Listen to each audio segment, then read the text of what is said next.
സഹോദരങ്ങളെ നമസ്കാരം. ഇന്ന് ഞാൻ ചർച്ച ചെയ്യുന്നത് നമ്മുടെ ആരാധനാലയങ്ങളിലെ ആഘോഷങ്ങളെക്കുറിച്ചാണ്. എല്ലാ ആരാധനാലയങ്ങളിലും എന്തെങ്കിലുമൊക്കെ പരിപാടികൾ വാർഷികമായി, 3 മാസത്തിലൊരിക്കൽ, 6 ആഴ്ചയിലൊരിക്കൽ, ഇങ്ങനെയൊക്കെ പല വിധത്തിൽ കാണാറുണ്ട്. അതിലേറ്റവും കെങ്കേമമായിട്ട് എല്ലാവരും ആഘോഷിക്കുന്നത് ഉത്സവങ്ങളാണ്. ഉത്സവങ്ങൾ എന്ന് പറയുമ്പോൾ അതിൻ്റെ അകത്ത് പെരുന്നാളുകളൊക്കെ ഉൾപ്പെടും. എന്തായാലും അത് വളരെ ആഘോഷപൂർവ്വമാണ് അവർ നടത്താറുള്ളത്. അതിലേറ്റവും പ്രധാനമായിട്ട് വരുന്നത് അതിൻ്റെ ചില സംവിധാനങ്ങളാണ്.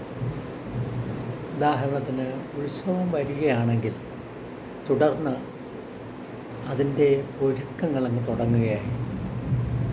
ചിലരാണെങ്കിൽ, ചില ക്ഷേത്രങ്ങളാണെങ്കിൽ, ചില ആരാധനാലയങ്ങളാണെങ്കിൽ അങ്ങനെ ഒന്ന് വരാൻ പോകുന്നു എന്നറിയിക്കുന്നതിന് വേണ്ടി എല്ലാ വീടുകളിലും ഒരു സന്ദർശനം നടത്തും. അതൊരു പിരിവ് മാർഗം കൂടിയാണ്. പറയെഴുന്നള്ളിപ്പ്, അങ്ങനെ ഒട്ടേറെ കാര്യങ്ങൾ. അത് വളരെ ചിലപ്പോൾ ആനയുമായിട്ടായിരിക്കും ഇവർ വീടുകൾ സന്ദർശിക്കുന്നത്. പറവയ്പ്പ് എന്നും പറയാറുണ്ട്. അങ്ങനെ ഒരു പരിപാടി നടത്തി കണ്ടിട്ടുണ്ട്. ആധുനിക കാലത്ത് നോട്ടീസുകളും വാട്സാപ്പ് ഗ്രൂപ്പുകളും അതുപോലെ തന്നെ നമുക്ക് ഗൂഗിൾ പേയും എല്ലാം ഉണ്ടെങ്കിലും ഇതുപോലുള്ള പ്രവർത്തനങ്ങളാണ് അവർക്ക് താല്പര്യം. അതിനോടൊപ്പം തന്നെ ഈ അസുരവാദ്യമായ ചെണ്ട അടിച്ച് തകർത്തുകൊണ്ടായിരിക്കും വരിക. പിന്നെ വെടി പടഹാദികളുണ്ടാകും. ഓരോ വീട്ടിലും വെടി വഴിപാട് വളരെ നിർബന്ധമാണ്. അവിടെ ചെന്ന് അത് എഴുതിച്ച് അത് ചെയ്യും. അതിന് പുറമെയാണ് പറവയ്പ്പ്, അതിന് പുറമെ വഴിപാടുകൾ, ഇങ്ങനെയൊക്കെയുള്ള പരിപാടികൾ. അതോടുകൂടിയാണ് ഉത്സവം. ഇത് വേണമെങ്കിൽ വിളംബര ഘോഷയാത്ര എന്ന് വേണമെങ്കിൽ പറയാം. അങ്ങനെയുള്ളൊരു പരിപാടിയാണ് പ്രധാനമായും എല്ലാ ആരാധനാലയങ്ങളിലും, പ്രത്യേകിച്ച് ഹൈന്ദവ ആരാധനാലയങ്ങളിൽ കാണുന്നത്. അത് കഴിഞ്ഞാൽ പിന്നെ ഉത്സവമായ ഒട്ടേറെ ആചാര അനുഷ്ഠാനങ്ങളൊക്കെ ഉണ്ടാവും. അതെല്ലാം വളരെ വളരെ ഗംഭീരമായിട്ട് തന്നെ ആഘോഷിക്കപ്പെടും. അതിൽപ്പെട്ടതാണ് നമ്മുടെ ഗജവീരന്മാരുടെ വരവ്. ചിലർ 5 ഗജവീരന്മാർ, 3, 1 എന്നിങ്ങനെ ഒറ്റ അക്കത്തിലാണ് സാധാരണ കാണുന്നത്. അപ്പോൾ ഈയിടെ എൻ്റെ അടുത്ത സ്ഥലത്തുള്ള ഒരു ക്ഷേത്രത്തിൽ അവർ ആന എഴുന്നള്ളത്തിന് ഒരാളെ സ്പോൺസർ ചെയ്യിക്കണമെന്ന് വിചാരിച്ചു. അങ്ങനെ അവർ പോയി കണ്ടത് അറിയപ്പെടുന്ന ഒരു ക്ഷേത്ര ഭാരവാഹിയാണ്. അത് പ്രൈവറ്റ് ദേവസ്വമാണ്, പ്രൈവറ്റായിട്ടുള്ള ഒരു ക്ഷേത്രമാണ്. അവിടെ പോയി അദ്ദേഹത്തെ കണ്ടപ്പോൾ അദ്ദേഹം 5 ആനകളെയാണ് സ്പോൺസർ ചെയ്തത്. 5 ആനകളെന്ന് പറയുമ്പോൾ ഒന്നിന് 1.5 ലക്ഷം രൂപയാണ്. അങ്ങനെ 5 അധികം 2.5, 7.5 ലക്ഷം രൂപയാണ് ഒരൊറ്റയാൾ ആ ക്ഷേത്രത്തിലേക്ക് ചെയ്യുന്നത്. അതേപോലുള്ള സ്പോൺസർഷിപ്പുകളാണ് ഈ ആധുനിക കാലത്ത് വളരെ പ്രധാനമായിട്ട് വരുന്നത്. അപ്പോൾ അതിനുവേണ്ടി അവർ തയ്യാറാക്കി വച്ചിട്ടുള്ള ലിസ്റ്റിൽ ഇന്നവരെല്ലാം പോയി കാണണം. അത് തങ്ങളുടെ പ്രദേശത്തുള്ളവരായിരിക്കണമെന്ന് നിർബന്ധമേ ഇല്ല. അത് കരവിട്ട് പുതിയ കരകളിലേക്കുമൊക്കെ പോയി അത് ചെയ്യുന്നുണ്ടാവും. സാധാരണഗതിയിൽ ഒരു കരയിൽ നിന്ന് വിവാഹം കഴിച്ച് അയച്ചിരിക്കുന്ന പെൺകുട്ടിയുടെ നാട്ടിലേക്കും ഇതുപോലുള്ള പിരിവുകൾ ചെന്ന് ചേരാറുണ്ട്. അങ്ങനെ പിരിവ് എന്ന് പറയുന്നത് ഒരു പ്രത്യേക കാര്യമായിട്ട് മാറുകയാണ്. ഈയിടെയായി ആണുങ്ങളൊക്കെ ഇതിൻ്റെ അകത്തുനിന്ന് പിൻവലിഞ്ഞിട്ട് പെണ്ണുങ്ങൾ തന്നെയാണ് പിരിവിനായിട്ട് ഇറങ്ങുന്നത്. പെണ്ണുങ്ങൾ ഇറങ്ങുന്നത് എന്തുകൊണ്ടാണ് എന്ന് ചോദിച്ചാൽ അതിനെക്കുറിച്ച് നമുക്ക് വ്യക്തമായിട്ട് പറയാൻ അറിയില്ല. അവിടുന്ന് അവർ വരുന്നു, 4-5 പേര് വരും. 4-5 പേര് കുറേ വീടുകൾ, അടുത്ത 4-5 പേര് അങ്ങനെ സ്ക്വാഡായിട്ടാണ് പോകുന്നത്. അതുപോലെ തന്നെ ഓട്ടോ സ്ക്വാഡ് കാണും. ഓട്ടോറിക്ഷയിൽ പോകുന്ന സ്ക്വാഡ്, അത് സ്ത്രീകളല്ല, പുരുഷന്മാരാണ്. അവർ നാട്ടിൽ നിന്ന് പിരിക്കുകയില്ല. അവർ നേരത്തെ പറഞ്ഞതുപോലെ ചില വ്യക്തികളെയെല്ലാം ഇങ്ങനെ ചുണ്ണാമ്പ് തൊട്ട് വെച്ചിട്ടുണ്ട്. അവരെയൊക്കെ പോയി കാണുക, വാങ്ങുക എന്നുള്ളതാണ് അവരുടെ പരിപാടി. അപ്പോൾ അതാണ് ഏറ്റവും പ്രധാനമായിട്ട് നടക്കുന്ന ഒരു കാര്യം. പിരിവ് എന്തു വന്നാലും അതിന് യാതൊരു വിധത്തിലുള്ള മാറ്റവും വരികയില്ല. മൂന്ന് തരത്തിലുള്ള പിരിവുകളാണ് നടക്കുക. ഒന്ന് വിളംബര ഘോഷയാത്രയിലൂടെ കിട്ടുന്ന പിരിവ്, മറ്റൊന്ന് ഈ സ്ക്വാഡ് പ്രവർത്തനത്തിലൂടെ കിട്ടുന്ന പിരിവ്, വേറൊന്ന് ഇത് ക്ഷേത്രത്തിൽ വരുന്ന വഴിപാടുകൾ സംബന്ധിച്ചത്. പിന്നെ സാധാരണയായിട്ട് കണ്ടുവരുന്നത് ക്ഷേത്ര അലങ്കാരങ്ങളാണ്. അത് വളരെ വളരെ സാഘോഷമായിട്ടാണ് നടത്തുന്നത്. അപ്പോൾ എവിടെയാണോ തൊട്ടടുത്ത ജംഗ്ഷനുള്ളത് ആ ജംഗ്ഷനിൽ വരെ, 2 ജംഗ്ഷനുണ്ടെങ്കിൽ 2 ജംഗ്ഷനിൽ വരെ, 3 ഉണ്ടെങ്കിൽ 3 ജംഗ്ഷനിൽ വരെ ഇങ്ങനെ കഴുക്കോലുകളിട്ട് അതിന്മേൽ തോരണങ്ങൾ കെട്ടി ഓരോ കഴുക്കോലിനും ഓരോ ട്യൂബ് തയ്യാറാക്കി, അങ്ങനെയാണ് അത് 4-5 ദിവസമൊക്കെ അതങ്ങനെ കത്തിക്കൊണ്ട് നിൽക്കും. പകൽ സമയം അവർ ഓഫ് ചെയ്യാറുണ്ട്, ബാക്കി രാത്രിയിലാണെങ്കിലും ഇങ്ങനെ ചെയ്തിരിക്കുകയാണ്. എന്താണ് അതിൻ്റെ ലക്ഷ്യം എന്നുള്ളതിനെ സംബന്ധിച്ച് അവർ തന്നെ പറയുന്നത്, ആളുകളൊക്കെ വരുമ്പോൾ അവർക്ക് കണ്ണും ഒക്കെ കണ്ട് നടക്കണ്ടേ, അതിനു വേണ്ടിയാണ്. പേടിയില്ലാതെ ഭയരഹിതമായിട്ട് വരുന്നതിന് വേണ്ടിയുള്ള ഒരു ഏർപ്പാടായിട്ടാണ്. അതിന് പുറമെ ആരാധനാലയങ്ങളും അങ്ങ് നന്നായിട്ട് അലങ്കരിക്കും. ഇത് കഴിഞ്ഞാൽ പിന്നെ സ്റ്റേജാണ്. ചിലർ സ്ഥിരമായിട്ട് സ്റ്റേജുണ്ട്. പല ആരാധനാലയങ്ങളും സ്റ്റേജ് പുതുതായിട്ട് ഉണ്ടാകേണ്ട ആവശ്യമില്ല. പ്രസിദ്ധമായ ആരാധനാലയങ്ങളിലെല്ലാം തന്നെ സ്റ്റേജുണ്ട്. ആ സ്റ്റേജിനെ ഒന്ന് മോടി പിടിപ്പിക്കുക എന്നുള്ളത് മാത്രമേ ഉള്ളൂ. പിന്നെ അമ്പലത്തിൻ്റെ ചുറ്റുമാണ്, അമ്പലം തന്നെ ഒന്ന് മിനുക്കുക, അങ്ങനെയുള്ള കുറേ കാര്യങ്ങളും വീണ്ടും ചെയ്യാറുണ്ട്. ചുരുക്കി പറഞ്ഞാൽ ഈ മിനുക്കൽ പരിപാടികൾ വളരെ ശക്തിയായിട്ടാണ് നടത്തുക. പിന്നെ അടുത്തതായിട്ട് കലാപരിപാടികളാണ്. കലാപരിപാടികൾ ഈയിടെയായിട്ട് ചേരുവാരം തിരിഞ്ഞാണ് കലാപരിപാടികൾ നടത്തുന്നത്. ചേരുവാരം എന്ന് പറയുമ്പോൾ ഒരു ആരാധനാലയത്തിൻ്റെ പരിധിയെ തന്നെ 4, 5, 6 ആയിട്ട് തിരിക്കും. 1-ാം ചേരുവാരം, 2-ാം ചേരുവാരം, അങ്ങനെ ആ ചേരുവാരങ്ങൾ ഏതോ ഒരു മത്സരത്തിൽ പങ്കെടുക്കുന്നത് പോലെയാണ് കലാപരിപാടികൾ അവതരിപ്പിക്കുക, താലപ്പൊലിമേളങ്ങൾ വരിക, ഇങ്ങനെയുള്ള കാര്യങ്ങളെല്ലാം ചെയ്യുന്നത്. സോ അവരുടെ കരയെന്നല്ല പറയേണ്ട, അവരുടെ ചേരുവാരത്തിൽ നിന്ന് ഒട്ടേറെ പരിപാടികൾ അവതരിപ്പിക്കാനുള്ള തിരക്കിലായിരിക്കും. പിന്നെ കിട്ടാവുന്നതിൽ വെച്ച് ഏറ്റവും ഉയർന്ന പരിപാടിയായിരിക്കും വരിക. പരിപാടി എന്നുള്ളതിൽ ഗാനമേളയുണ്ട്. ഇപ്പോൾ പുതിയ രീതിയിലെന്ന് പറഞ്ഞാൽ ഗാനമേളയാണ് ഇപ്പോഴത്തെ ട്രെൻഡ്. പഴയ ട്രെൻഡെല്ലാം പോയി.